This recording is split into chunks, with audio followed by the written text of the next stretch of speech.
तो ये तीर्थ धाम सब स्थापित हो गए, आद्य गुरु शंकराचार्य हुए, कितने बड़े बड़े महापुरुषों ने आकर के सब किया। हम आप सबका दायित्व है कि कम से कम अपने पूर्वजों के द्वारा प्रतिष्ठित व्यवस्थित जो व्यवस्था है उसको बचा तो लें कम से कम। हमारे वृंदावन में भी भीतर नहीं है। वृंदावन की एक बात कहेंगे आपको कि वृंदावन के भीतर मांस भोजन आदि नहीं, सीमा पर होता है, लेकिन उसके लिए भी हम लड़ते हैं कि क्यों सीमा पर भी नहीं होना चाहिए। दूर करिए वृंदावन से। ठाकुर जी की रास स्थली है वो, ठाकुर जी की जन्म स्थली है, ठाकुर जी की क्रीड़ा स्थली है। सदा वृंदावन वसती लीला परिचरो जगन्नाथ स्वामी नयन पथगामी भवतु में।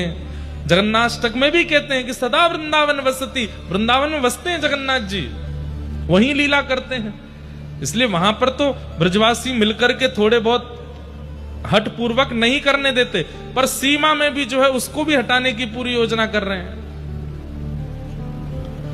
हमारे यहाँ के ब्रजवासी बालक लगे हैं दंडवती लगाने में कि अरे सरकार यहाँ पर मांसाहार बंद हो, खान पान की व्यवस्था बिल्कुल। वृंदावन में पी करके आने वाली की भी, अब देखो पुलिस और प्रशासन के लोग, कई बार आपने हाईवे पे देखा होगा रात में 11 बजे के बाद एक मशीन लेके खड़े रहते हैं, सबसे कहते हैं इसमें फूंक मारो और चेक करते हैं कि पी तो नहीं रखे।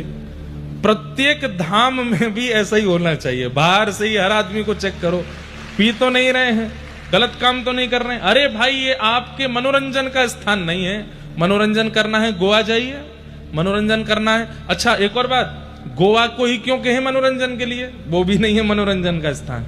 एक बहन हमको 1-2 दिन पहले मिली, इतने सुंदर दर्शन उन्होंने कराए। वो बैठी हैं क्या यहाँ कथा में? बैठी होंगी और अभी उठेंगे नहीं कहो तो। उन्होंने इतने सुंदर दर्शन। गोवा में एकमात्र ऐसा मंदिर है जहां पर देवकी मैया की गोद में लड्डू गोपाल है, एकमात्र ऐसा मंदिर है। संस्कृत का बहुत बड़ा विश्वविद्यालय गोवा में है, बड़े बड़े संस्कृतज्ञ जो केवल संस्कृत में बात करते सब गोवा में पढ़ते।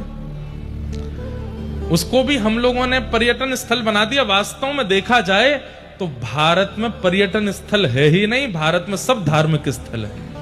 भारत सब पूरा धार्मिक है भारत, लेकिन फिर भी ये जो 4 धाम हैं कम से कम इनको तो सुरक्षित रखो।